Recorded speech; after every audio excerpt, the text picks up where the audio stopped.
En este video, nuevo video, ¿cuántos videos? En fin, eh, voy a mostrar cómo entrar datos en R. Dado que ya he mostrado en otros videos anteriores cómo realizar operaciones con datos, ahora, y esos datos generalmente los he generado dentro de la consola, pues ahora la idea es generar utilizar funciones ya que permitan insertar los datos desde tanto localmente como remotamente, que son operaciones que habitualmente se realizan en el análisis de datos con R y concretamente en estudios de biodiversidad, ecología, pues son también muy habituales. Bueno, lo primero que voy a hacer es fijar un directorio y crear una serie de una tabla de datos y un par de vectores. El directorio va a ser un directorio temporal. Ese directorio temporal va a ser establecido con la función tempdir y sepwd. Ahí me puse en la línea de código 315, le di control enter y la ejecutó. Al final lo que voy a tener es una nueva carpeta. En este caso se va a llamar rtemp ptsxc. Esta carpeta es nueva.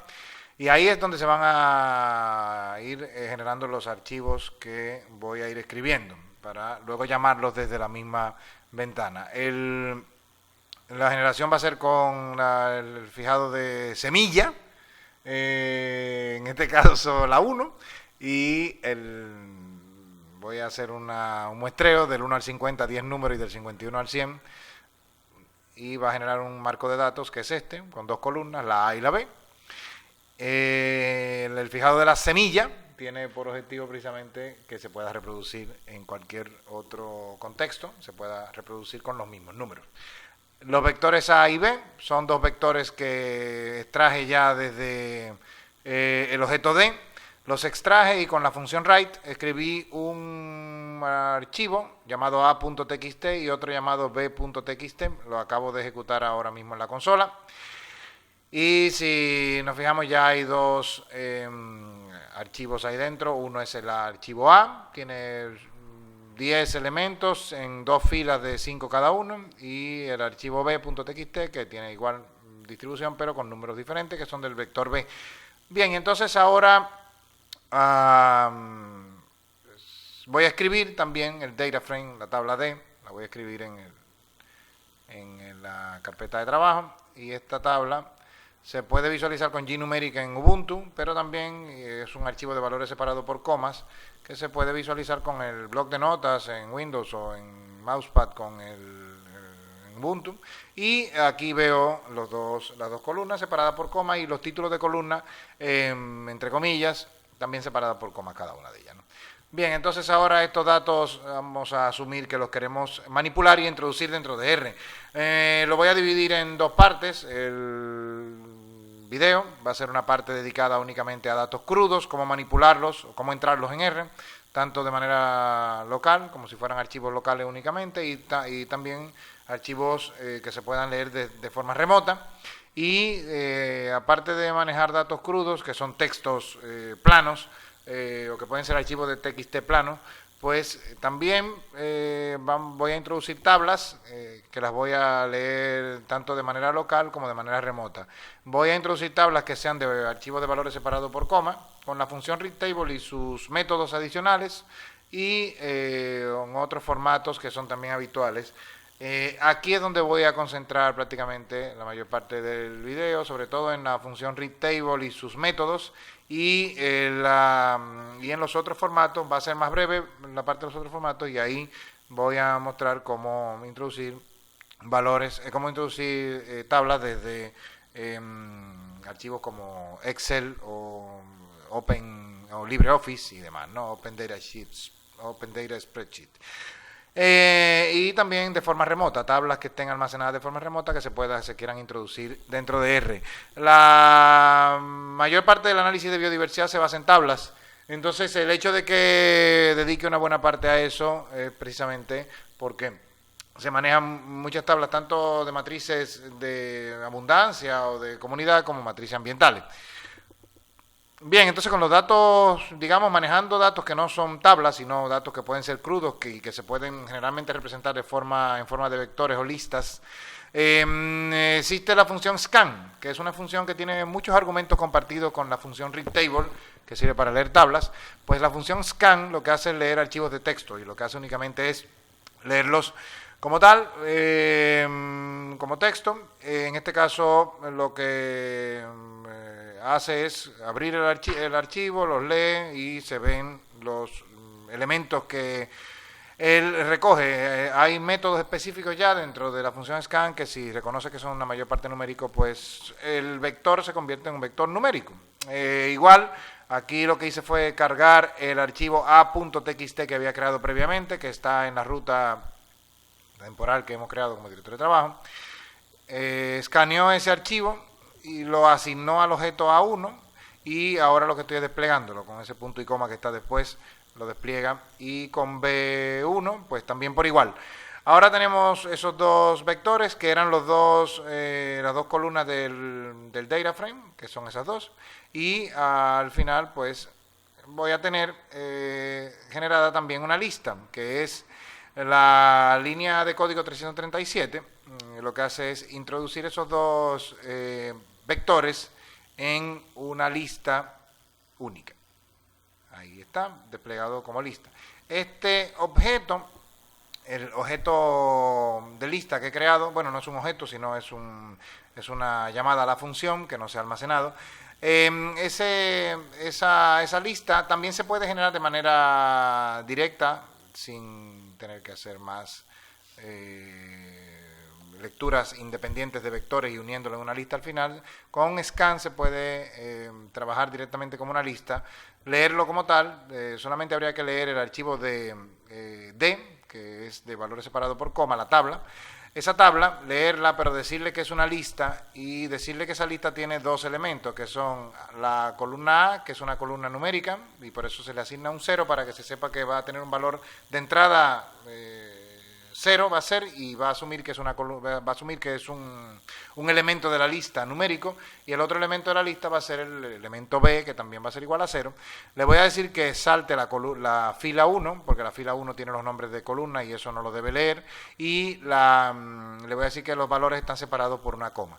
Esto lo que hace es leer 10 registros, pues esos 10 registros cada uno tiene dos filas, dos columnas, dos elementos. Entonces el objeto AB leyó una lista directamente ya como tal, o sea, leyó el archivo de valores separado por coma, lo leyó como lista, y ahora lo que estoy haciendo con las dos sentencias a continuación es generar vectores. Aquí el proceso fue inverso, generé una lista y luego extraje dos vectores. En el proceso anterior fue generar vectores a partir de scan y convertirlos en listas.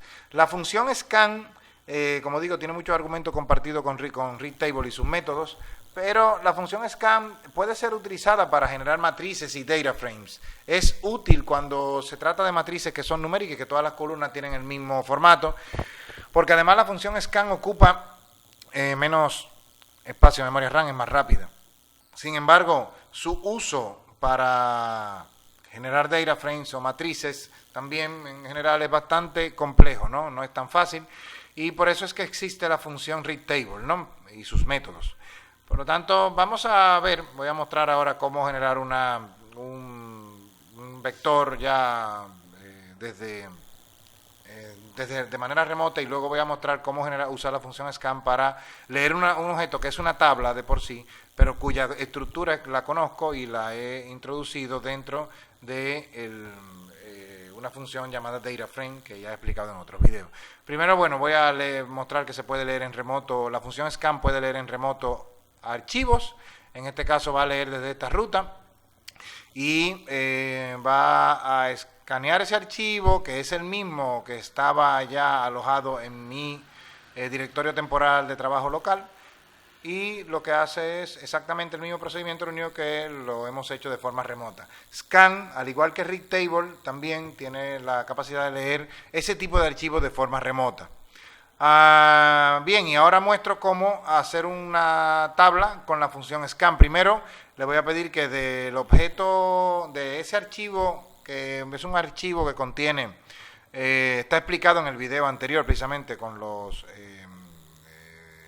apply, en el video anterior sobre los apply, las funciones apply. Pues ahí estoy utilizando un archivo que tiene muestreos, transeptos de flora, hechos en la olla de Enriquillo en el sudoeste de República Dominicana. Su estructura yo la puedo conocer, por lo menos los títulos, puedo saber los títulos de columnas cuáles son, pidiéndole que me lea la fila 1 únicamente. Le dije que me leyera la fila número 1, la línea 1 únicamente, y que me convirtiera lo que lea en carácter, y que además cada uno de ellos están separados por una coma. Si vemos ese archivo desde el lector GNumeric, es este. Vemos que es un archivo que tiene columnas nombradas con esos nombres que ya vimos a continuación. Eso fue lo que extrajo la función scan. Si ahora yo le digo que me genere un data frame a partir del escaneo de las líneas siguientes, que no son la línea 1, sino de la línea 2 en adelante, le digo que además cada columna tiene los títulos que yo ya conozco, porque los he visto de la función que apliqué anteriormente, le puedo decir que salte la fila 1 y que además los datos están separados por una coma, y él va a generar un data frame. Es una generación de data frame bastante manual, pero si fuese un data frame que hubiera que leer por ejemplo, con un mismo tipo de datos, sería bastante más fácil, pero la ventaja de usar scan en estos casos es que es mucho más rápido que utilizando read table. Bien, ya hasta aquí el uso de la función scan, que es bastante, como digo, tiene utilidad sobre todo para vectores y listas, y ahora voy a mostrar el uso de la función read table para generar, leer tablas desde tanto localmente como remotamente, y también voy a mostrar la función write-table, que sirve para crear tablas desde R, pasarlas a objetos, a archivos que puedan ser almacenados en el disco duro. Primero voy al objeto D, que ya sabemos que es una tabla con 10 filas y 2 columnas, datos falsos, datos ficticios generados anteriormente. Lo voy a escribir dentro de la ruta de trabajo, pero lo voy a escribir nuevamente. Ya existe dentro del directorio de trabajo como tal, se llama d.csv, pero tiene una particularidad. En esta primera generación, ese objeto no tiene números de filas, solamente tiene las columnas A y las columnas A y B. No tiene número de fila, mientras que con la función write-table actual, sin especificar nada en row names, en el argumento row names, se va a generar una columna adicional que va a contener números de filas. Esto para R es útil. Cuando R descubre que su archivo tiene, que el archivo que está leyendo tiene números de fila, él asume de entrada que es un objeto que va a tener títulos, además ya de columnas, y él asume ya que es una tabla de por sí, y él lo asume inmediatamente que esos son los números de fila. Bien, entonces de esa manera, cuando yo lo lea, no voy a tener que hacer muchas especificaciones. Cuando lo lea como una tabla directamente, solamente le voy a tener que decir que el separador es una coma, y al final se va a insertar como una tabla dentro de R. O sea, he hecho el proceso inverso. Lo que hice fue generarlo primero para R, luego lo exporté de R, lo saqué de R y luego lo introduje en R nuevamente. El argumento row names, cuando no se especifica, es decir, cuando se le dice que el argumento, cuando uno escribe la tabla y le dice que el argumento sea row names sea falso, él no va a crear los números de fila. Y aquí tengo el nuevo d.csv creado, como el primero que creamos hace rato para scan, no tiene número de fila. Esto, al no tener número de fila, R asume que, no necesariamente asume que se trata de una tabla, y entonces hay que especificarle que la primera fila tiene títulos. Si no le especifico eso, la tabla no se va a leer de manera adecuada. A la hora yo insertarlo dentro de R como el objeto F, ahora obtengo el mismo objeto, pero si yo no hubiera dicho que existen una fila de encabezado, que es la primera, el objeto F no se hubiera creado adecuadamente. Se crea con 2 nombres de columnas que él asigna de manera automática, y hace que los nombres de columnas se conviertan en un registro de la tabla. Por lo tanto, cuando la tabla, el objeto tiene definido sus números de fila y R ve que solamente hay dos títulos de columna, él asume que de entrada ya se trata de un marco de datos y no hay que especificar el título de columna.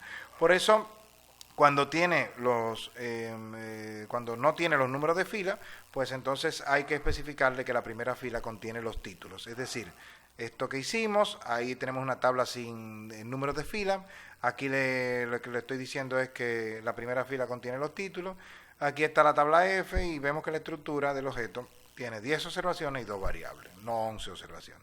Bien, ahora hay un método específico dentro del read table que es readCSV, que es una variante del read table que de entrada ya asume que el separador son comas.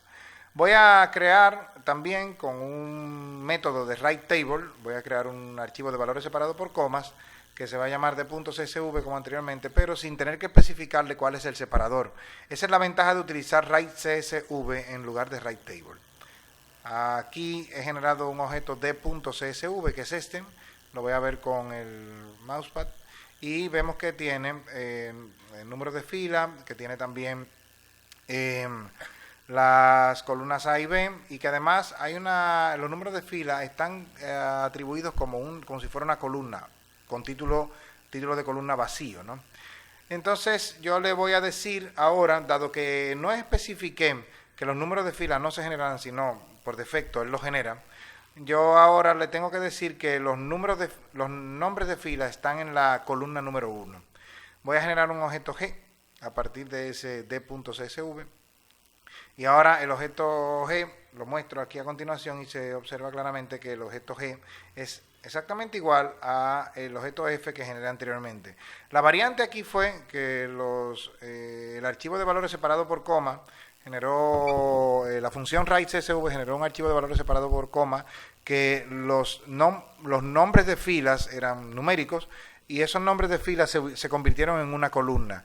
Al yo especificar en readCSV que los nombres de fila están en la columna número 1, le dije que esa columna no es una columna como tal, sino que es una columna que atribuye los nombres de la fila. Bien, entonces también se puede generar una tabla en la que los separadores no sean comas, sino que los separadores sean tabulaciones. Con la función writeTable, pero en lugar de decirle que hay un separador de coma, el separador se le dice que es una tabulación con esta indicación, el backslash y la T minúscula, y le voy a decir que genere un objeto llamado de.tab. Esto va a generar aquí fuera este objeto y ahora podemos ver que él está separado, cada valor está separado por una tabulación. Bien, entonces ahora con este objeto lo puedo leer desde R, el d.tab, y al visualizarlo nos damos cuenta que ya él por defecto R asume que cuando leo una tabla está separada por tabulaciones. No he tenido en readTable, no he tenido que decirle que el separador es una tabulación, sino que es él lo sabe, asume por defecto que el separador es una tabulación. Y vemos que la estructura del objeto H también es igual a las tablas anteriores, ¿no?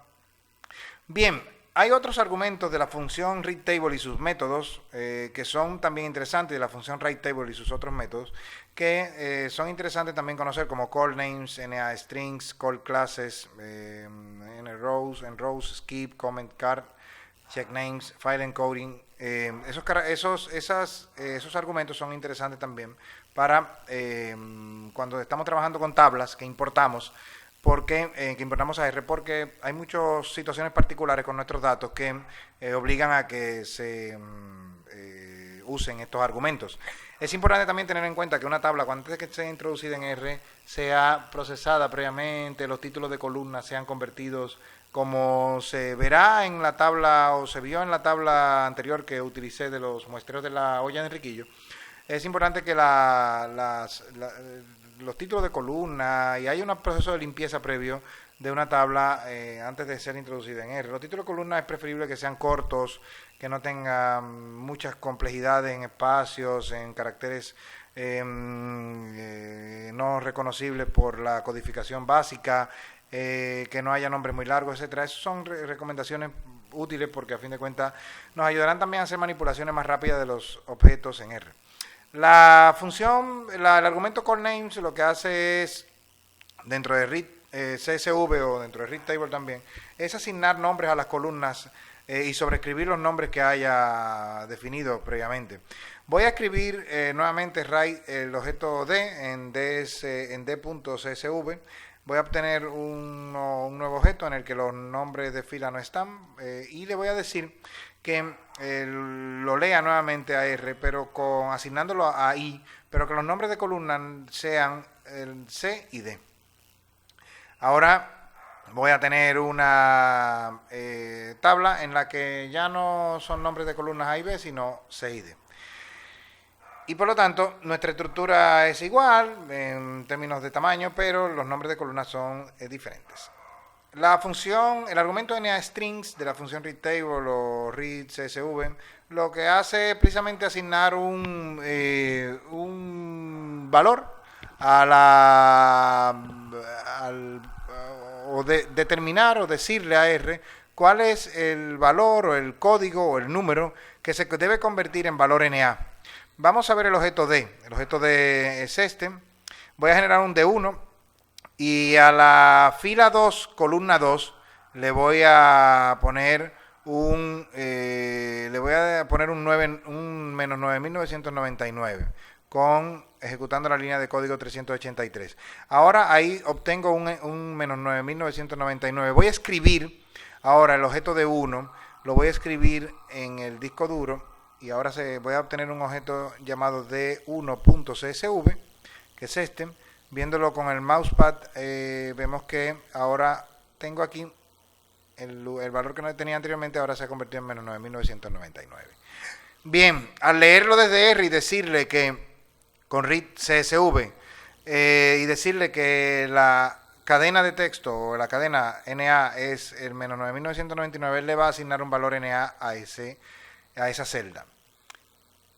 Bien, y ahora la celda 2,2, o sea, columna 2, fila 2, tiene un valor NA. Puedo definir, nos fijamos también que tiene la misma estructura, y es de valores enteros, pero tiene un valor NA en la segunda posición, la columna B. Yo también puedo decirle que cuántas cadenas combinadas en un vector, puedo decirle cuántas cadenas de texto se deben convertir a NA. Ahora, por ejemplo, elegí el valor 3. Este valor está como última posición de la columna A y veremos que ahora, al decirle que eso también forma parte de las cadenas que se deben convertir a NA, el objeto generado K va a tener un NA también donde antes había un 3. Tenemos la misma estructura, pero ahora tenemos un NA asignado ahí. Bien, ahora puedo decirle también las clases de las columnas. Las columnas, como vemos, están asumiendo clases enteras, números enteros. Yo le puedo definir otras cosas, yo lo puedo definir de otra manera mediante el argumento callClasses. Voy a generar nuevamente el objeto el archivo D.csv a partir del objeto D. Voy a generar un objeto llamado L y ese objeto llamado L va a ser un objeto en el que las dos columnas que se están creando van a ser columnas de tipo factorial. Aquí no se observa ningún cambio aparente, pero si vemos la estructura, sí nos damos cuenta que se trata de dos columnas factoriales, cada una con 10 niveles. También le puedo decir que las columnas sean de tipo carácter y esas columnas ahora, en lugar de ser, no se observa nada al desplegar el objeto, pero las columnas en la estructura sí vemos que son de tipo carácter. O también le puedo decir que una sea entera y otra sea carácter, mediante combinando los dos tipos de clase en un único objeto, en un único vector. Y esto ahora me muestra un objeto igual, aparentemente, pero en el que la columna A es entera, por ser el primer elemento, de la definición de call classes, y la segunda columna, la B, es una columna de tipo carácter. O sea, los números están siendo vistos como si fueran caracteres. Bien, ahora la función nRows me permite definir la cantidad de filas que voy a leer desde el principio hasta el final. Voy a escribir nuevamente el objeto D en el archivo d.csv. Le voy a decir que no tenga nombre de fila y lo voy a asignar al objeto O. Lo voy a leer, pero le voy a decir que nada más lea la primera 8 filas. Y el objeto O, por lo tanto, ahora va a tener solamente las primeras 8 filas. El objeto P va ahora a hacer la prueba de cuántas filas saltar. Ahora el argumento skip es un argumento también utilizado a veces cuando uno quiere saltar determinadas filas.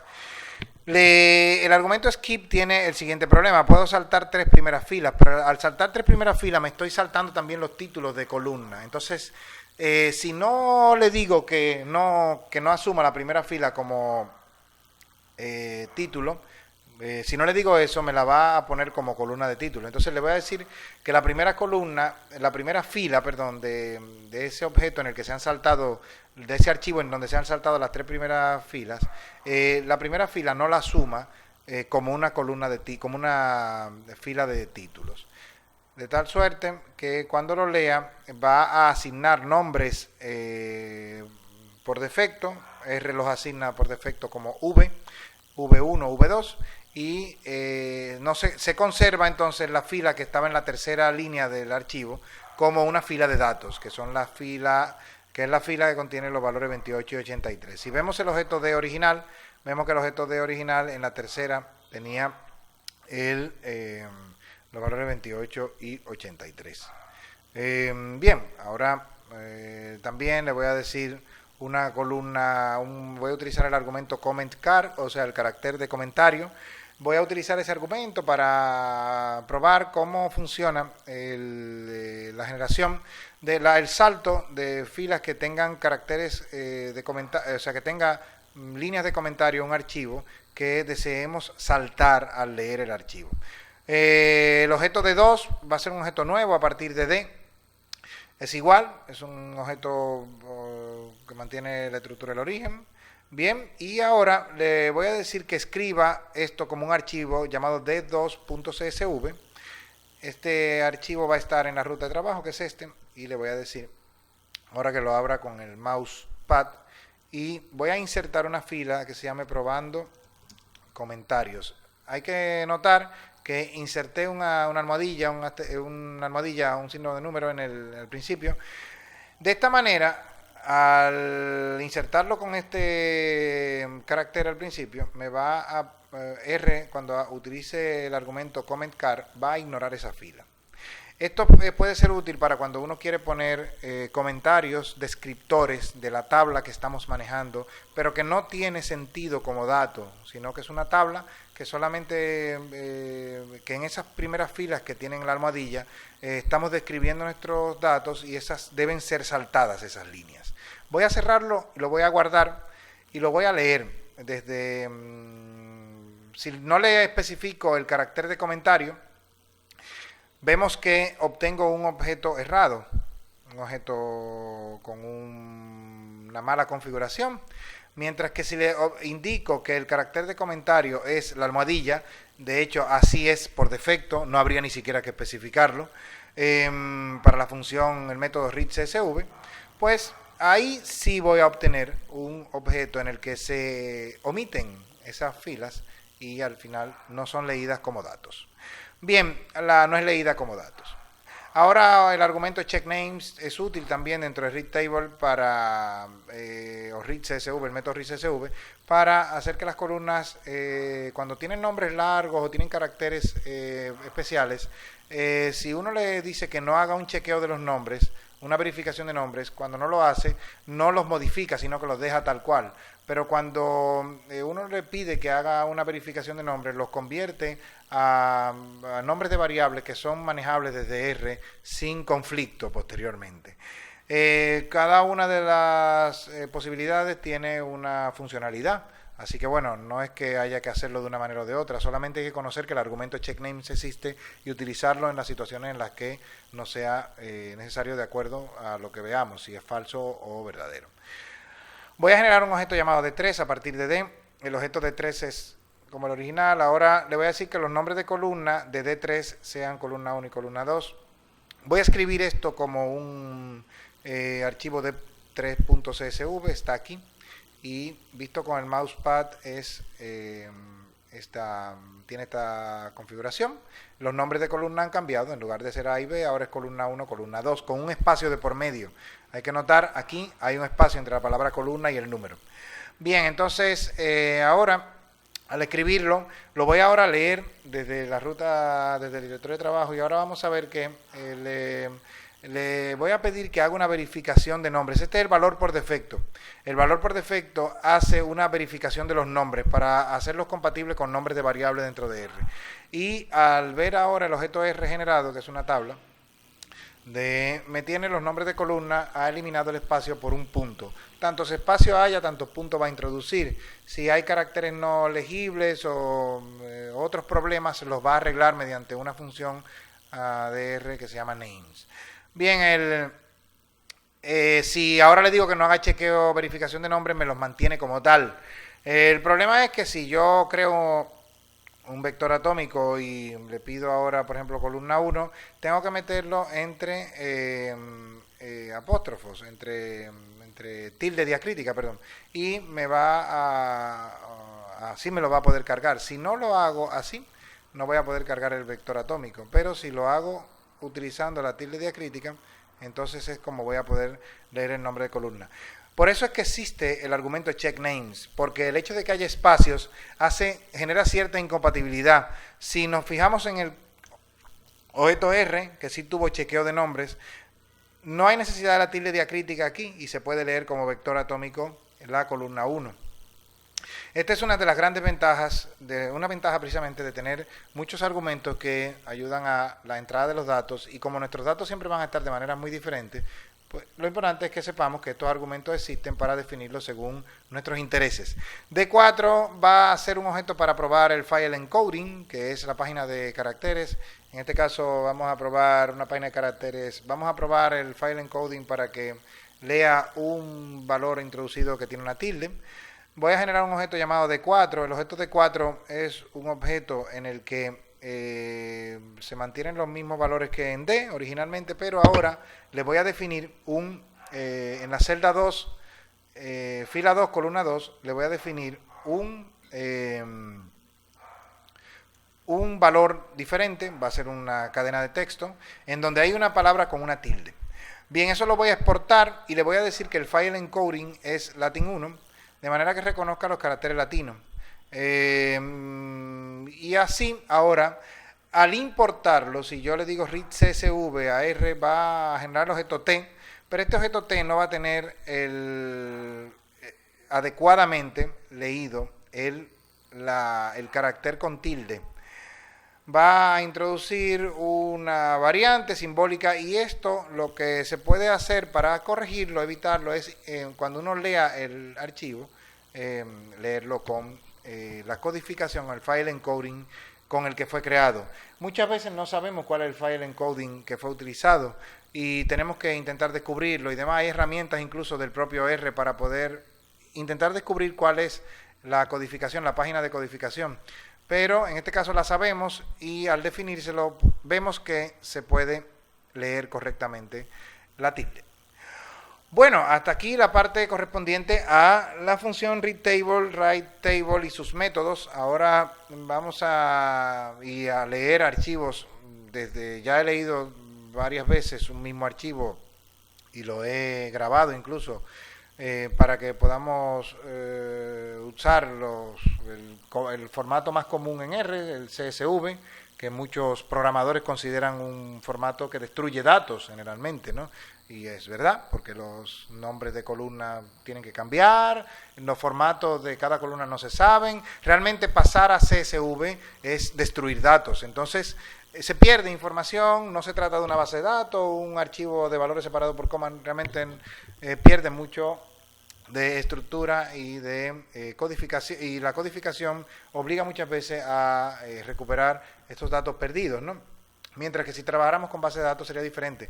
O con archivos en formato nativo, como por ejemplo el Open Document Spreadsheet, que es el formato leído por LibreOffice y por OpenOffice, recordando que son suites de ofimática que tienen una hoja de cálculo, un lector de hoja de cálculo, y LibreOffice, que es el fork de código abierto y gratuito que no pertenece que pertenece a la Fundación del Software Libre, pues permite manejar los formatos. Esos formatos lo permite manejar dentro de R de manera cómoda, sin pérdida de datos y de manera directa sin tener que generar un archivo intermedio. Hay que cargar un paquete, si no está instalado hay que instalarlo previamente y luego cargarlo, que es el read ODS. El paquete yo lo tengo instalado. Yo voy a descargar manualmente este archivo, lo voy a copiar, me lo voy a llevar al navegador y lo voy a buscar. Bueno, puedo ver que está ahí, bien, bueno, voy a introducirlo en la ruta de trabajo, que ya sé cuál es, y lo voy a grabar allí. Ahora está en la ruta de trabajo, por lo tanto no tengo que describir ruta a la hora de intentar leerlo, y la función read ODS lo va a leer. Bien, me dice que además las columnas eran de enteros y demás, pero como tal no los ha conservado. De hecho, si nos fijamos, el objeto parece tener dos columnas numéricas enteras, ¿no? Pero no lo son, son caracteres. Entonces, para convertirlas se puede usar la función sapply, de manera que las columnas de V sean convertidas o sean vistas como enteros, y eso se convierta en un data frame posteriormente, y reasignemos o sobreescribamos el objeto V. Al ejecutar esta línea de código lo que he hecho es precisamente eso que he comentado anteriormente, y ahora tenemos un objeto V en el que las columnas son enteras. Bien, ahora una tabla compleja, porque podemos tener tablas sencillitas con 10 filas y 2 columnas, y qué bueno que al profesor todo le funcione, menos mal, ¿no? Pero cuando hay tablas complejas, ni al profesor y a muchas personas le ocurren problemas, ¿no? Y esas son precisamente las cosas que son interesantes y los retos, que eso es lo que precisamente es el mundo real, y muchas veces las tablas no son nada que ver con esta de 2 filas y de 10 filas y 2 columnitas, y sobre todo cuando se trata de datos de biodiversidad, datos de ecología, en donde la complejidad crece de manera exponencial en la medida en que se van introduciendo especies nuevas y variables nuevas, ¿no? Por lo tanto, vamos a ver una tabla en la que comenté anteriormente, que es una matriz de abundancia de muestreos de la olla de Enriquillo, en donde está alojado aquí, en esta ruta. Lo voy a descargar, voy a pegarlo aquí, se va a descargar el archivo. Como tal, no lo estoy intentando hacer con download file dentro de R para hacerlo como si fuera un archivo manejado de forma local, ¿no? Lo voy a grabar en el directorio de trabajo y ahora voy a ver cómo lo lee R. Esto tarda un poco, la lectura de una tabla compleja. Voy a borrar la consola y ahora voy a ejecutar la línea 452. Va a tardar en leerla porque es una tabla con 1020 filas y unas 15 columnas. Pero al final la tabla, que en lo que él la va leyendo ahí, voy a mostrarla desde aquí con LibreOffice Calc, que es además el lector propio para ello.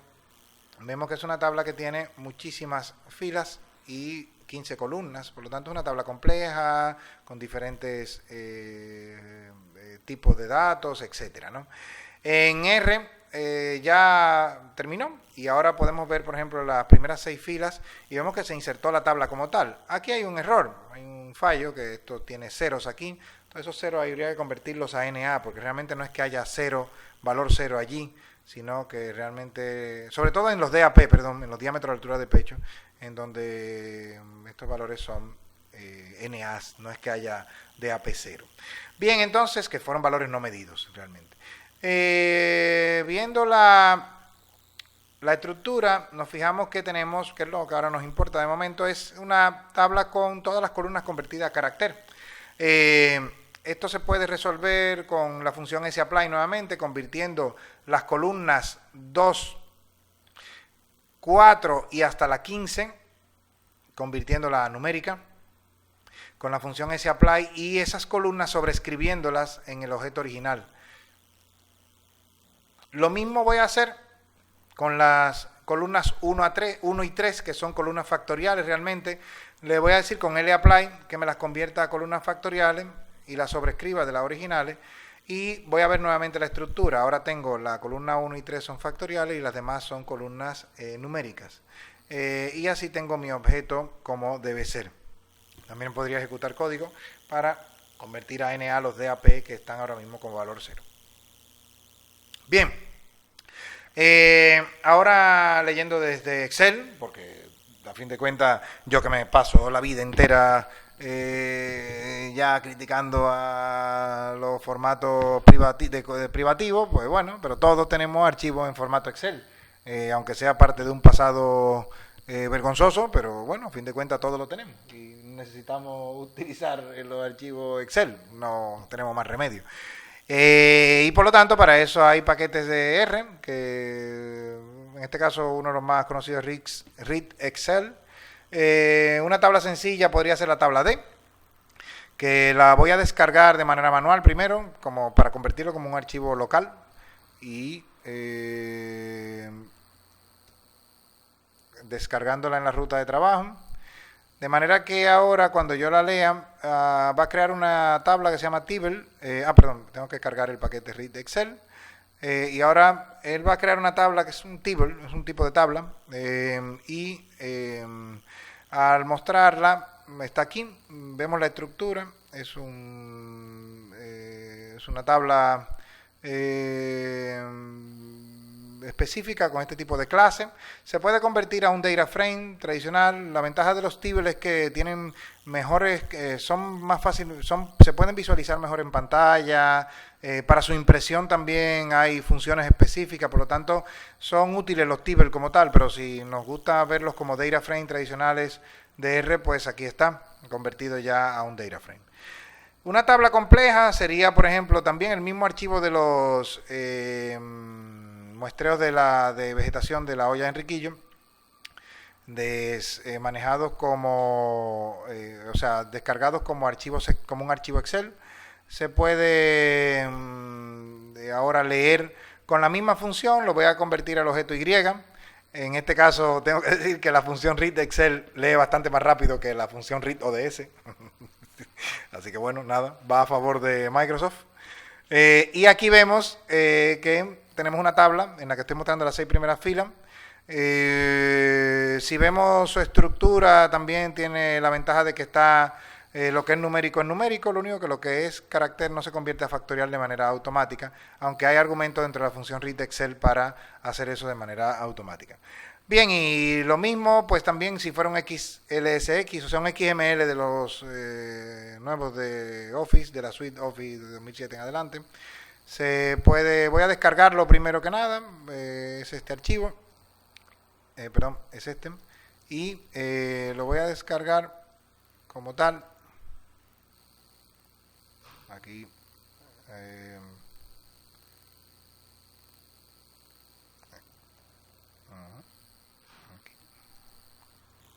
bien, se descarga en la ruta de trabajo el XLSX y ahora le voy a pedir que me lo lea desde aquí,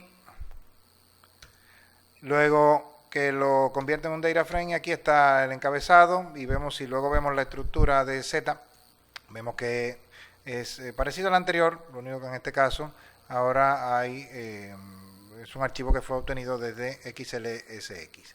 Bien, también R permite la lectura de datos en remoto, datos que hayan sido colectados que hayan sido alojados en un hosting, por ejemplo. En mi caso, por ejemplo, en geografía física yo tengo alojado muchos datos, ¿no? Y aquí vemos que yo puedo descargarlos y poderlos trabajar desde R.